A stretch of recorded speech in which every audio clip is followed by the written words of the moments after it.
Texas is launching an effort to infiltrate and dismantle left-wing terror groups. This is Wednesday, October the 8th, 2025. Texas Scorecard presents the day's first news for the Lone Star State. The Texas Minute, with your host, Michael Quinn Sullivan. We're now halfway through the week. Thanks for spending part of your Wednesday with the Texas Minute. Coming up, an update from El Paso and the congressional redistricting trial.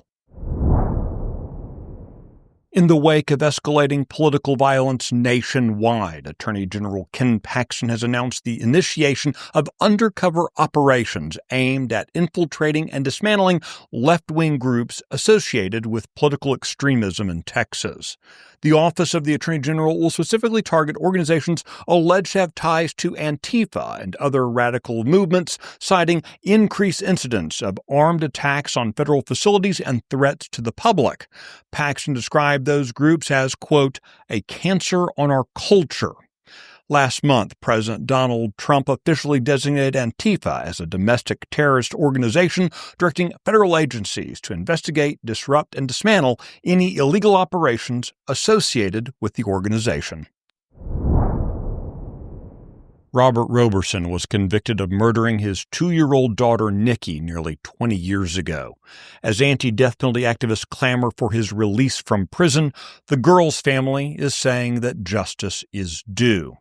Here's a brief excerpt from Brandon Walton's interview with Nikki's brother, Matthew Bowman. What are the key facts from the case that stand out to you that have convinced you of Robert Roberson's guilt in this tragic murder? I guess you could say it would be the pictures of my sister on a machine with his handprint across her face, or the bruise that's on the back of her head right there in the pictures that we have right here in my house right now. This is about a 2-year-old baby that lost her life. Roberson is expected to be executed early next week. You can find that full interview at texasscorecard.com. Houston officials announced their plans this week to purchase a property that will serve as what's being called a super hub for the city's homeless population. Annual operating costs are expected to approach $14 million. That's in addition to the city's plans to pay $16 million for the property that is currently valued at just under $7 million. The facility is described as a super hub, not because it will house large populations, but because anyone can walk in without being referred and then directed to other resources in the city. The Texas Minute will be right back.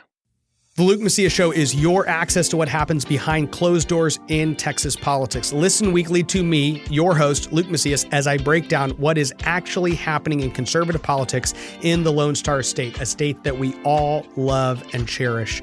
Listen weekly wherever you listen to podcasts. This show is a product of Texas Scorecard.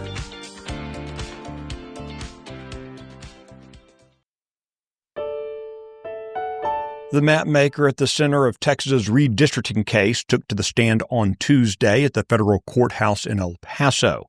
Adam Kincaid offered detailed testimony about his work and the methodology he employed in constructing the state's new congressional boundaries. Democrats are suing to block the map, which creates 5 new GOP opportunity districts. Without evidence, the plaintiffs claim the maps were drawn along racial lines. Covering the trial for Texas Scorecard Gavel to Gavel in El Paso is Travis Morgan. Travis, what was the big takeaway from Adam Kincaid's testimony yesterday? The biggest takeaway is that Kincaid repeatedly testified that he did not consider race whatsoever. He said it is both wrong and unconstitutional to do so. He extensively laid out his methods for map drawing, which include multiple data sets that the plaintiff's expert witnesses do not have. One is that he retrieved Texas's voter files and made partisan determinations based on what primaries people voted in. His methods are beyond what academic experts said they knew existed. His testimony left plaintiffs with very little left to offer. The trial is expected to continue through Friday, though appeals are expected regardless of the outcome. You can find details on all the stories mentioned today and keep up with the latest news by visiting TexasScorecard.com. This edition of the Texas Minute was produced by Nick Shepard and based on the original reporting of Sidney Henry, Brandon Waltons, Michael Wilson, and Travis Morgan.